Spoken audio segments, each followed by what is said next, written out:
Due to sheer inertia, the system had defaulted into bringing in very high numbers of temporary, lower skilled workers who churned through the labour market. Hi guys, welcome back to my channel. मैं बहुत अच्छा हूँ और उम्मीद करता हूँ आप सब भी बहुत अच्छे होंगे। It's been 2 weeks since I haven't uploaded anything on the channel and the reason for inactivity is placements, assignments, workload and so on। और बहुत ज़्यादा बिजी हूँ, अभी भी बिजी हूँ। प्लेसमेंट्स वगैरह अभी भी चल रही हैं पर असाइनमेंट्स ख़त्म हो गए हैं तो थोड़ा सा एक प्रेशर ख़त्म हुआ है। और काफ़ी टाइम से दिमाग में चल रहा था वीडियो बनानी है एक न्यू रूल्स के बारे में जो आफ्टर जुलाई 2024 पे इम्प्लीमेंट हुए हैं। तो कुछ बात करते हैं उसके बारे में और वीडियो को एंड तक देखना। काफ़ी अच्छे पॉइंट्स बताऊंगा, ऑल्टरनेशन बताऊंगा उसके बारे में। तो let's get start. First rule जो कि महंगाई को लेके चेंज हुआ है यहाँ पे, जैसे मैंने बताया था कि मेरी भी पे बढ़ी है और सबकी पे बढ़ी है, तो जिसकी वजह से लिविंग एक्सपेंसेस भी बहुत बढ़े हैं। हर एक सेक्टर में एक्सपेंस अगर पे बढ़ेगी ऑफ कोर्स तो एक्सपेंस भी बढ़े हैं, इसलिए पे बढ़ी है। तो इसलिए हमारी जो लिविंग कॉस्ट भी बढ़ गई है, इंक्रीज़ हो गई है। जो कि पहले जिस टाइम पे मैं आया था 2023 में, उस टाइम पे $23,000 थी। फिर उसके बाद वो बढ़ के 24,505 हुई और आजकल वो हो गया 29,000। तो ये सबसे पहला रूल जो चेंज हुआ है वो है हमारी लिविंग कॉस्ट। तो बात करते हैं सेकंड रूल की, जो गवर्नमेंट ने सरप्लस वीज़ा 500 में चेंजेस लाए हैं, जिसमें जो पहले हमारी GT प्रोसेस होता था, GTE has been change to GS, मतलब कि genuine temporary entrant has been change to genuine student. जैसे पहले हमारे को SOPs वगैरह लिखनी होती थी और भी बहुत से प्रोसेस होता था, जो मेन बेसिकली SOP लिखनी होती थी और फंड्स शो करने पड़ते थे। अब इस जेन्युइन स्टूडेंट में क्या है, SOP नहीं लिखनी। अब इसमें सिर्फ आपको क्वेश्चन पूछेंगे और आपको वर्बली बताना है, या अब SOP नहीं लिखनी। जैसे 300 वर्ड्स की 400 वर्ड्स की SOPs लिखनी होती थी, वो नहीं लिखनी। और क्वेश्चंस क्या हैं वो मैं बता देता हूँ सिंपल। जैसे उसमें बात पूछते थे वो SOP में कि ऑस्ट्रेलिया क्यों आ रहे हो और करंट ईयर जौन से भी ईयर में आप आ रहे होगे उसकी फाइनेंशियल सर्कमस्टांसिस क्या हैं आपके होम के, और आपको ऑस्ट्रेलिया आने से उस जो भी आप कोर्स में आ रहे होगे उस कोर्स में आपको ऑस्ट्रेलिया से क्या बेनिफिट होएगा कि आप क्यों ऑस्ट्रेलिया आ रहे हो। जैसे वाई ऑस्ट्रेलिया, ठीक है। और उसके बाद वाई दिस कोर्स, आपने वो ही कोर्स क्यों चूज़ करा।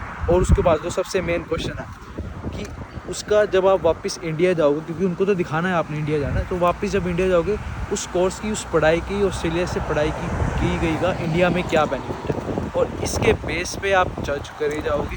इसके बेस पे आपको थर्ड रूल जो चेंज हुआ है, इसके बारे में मुझे नहीं पता लोग विश्वास करेंगे। जब मैंने पढ़ा था मेरे को भी थोड़ा सा झटका लगा, बट जो आइल्स की रिक्वायरमेंट्स है, आइल्स तो छोड़ो, जो इंग्लिश रिक्वायरमेंट्स है वो बढ़ गई, इंक्रीज़ हो गई है।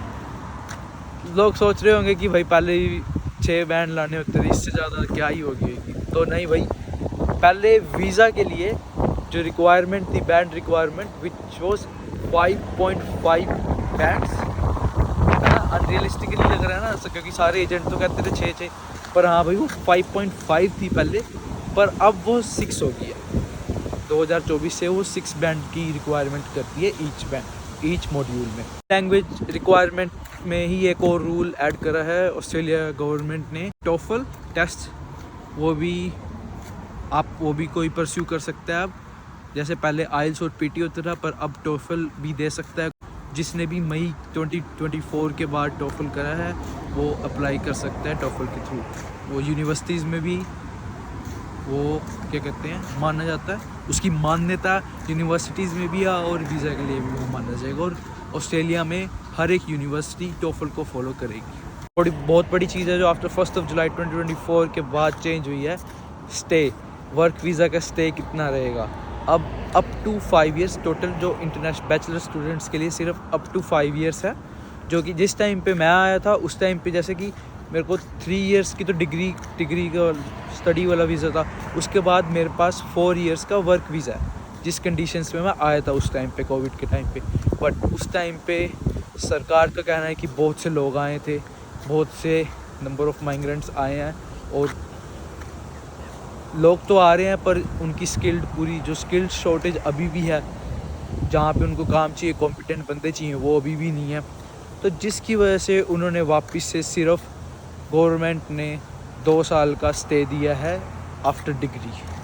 तो which was a massive change मैंने अभी तक देखे, क्योंकि अगर देखो कि कोविड के बाद बहुत ज़्यादा ऑस्ट्रेलिया ने बहुत ज़्यादा इंटरनेशनल स्टूडेंट्स को अट्रैक्ट करा है, सिर्फ यही सबसे बड़ा कारण था, 4 साल का जो वर्क वीज़ा दे रहे थे, बट अब वो चेंज हो चुका है। लास्ट स्टेप जो कि बहुत बड़ा चेंज जिसमें लाया गया है वो है temporary grade visa, which is visa 485। उसके अंदर एज की रेस्ट्रिक्शन आ गई है, 35 ईयर्स ऑफ एज।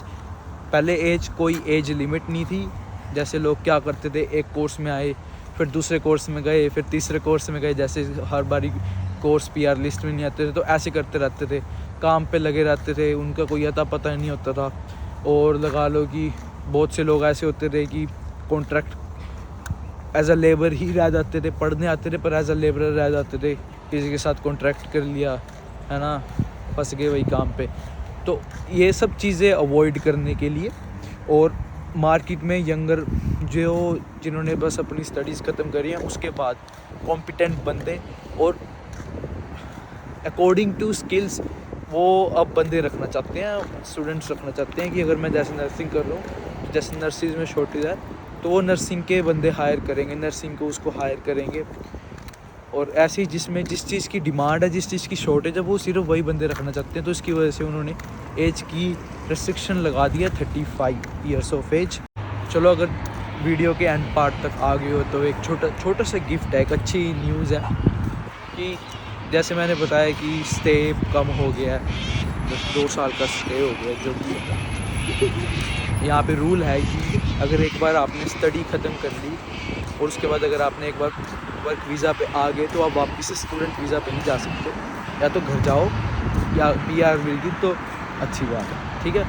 तो इसलिए कभी कभी 2 साल बहुत कम रहते हैं, तो उसको बैकअप देने के लिए क्या कर सकते हो। मैं अपने मर्ज़ी से नहीं बता रहा, मैं जहाँ से मैंने पढ़ा था मैं वो भी साइट बता दूँगा, नीचे डिस्क्रिप्शन में दे दूँगा। ये है कि रीजनल टाउन में आओ, रीजनल टाउन में ही रहो, रीजनल टाउन से अपनी डिग्री कंप्लीट करो पूरी, तो देयर विल बी चांसेस कि आपका लेंथ ऑफ स्टे बढ़ जाए, अदरवाइज़ और कोई ऑप्शन नहीं है, ठीक है, समझे। And that's all for today, and I hope you guys find this information well, and I will see you in the next video. Thank you.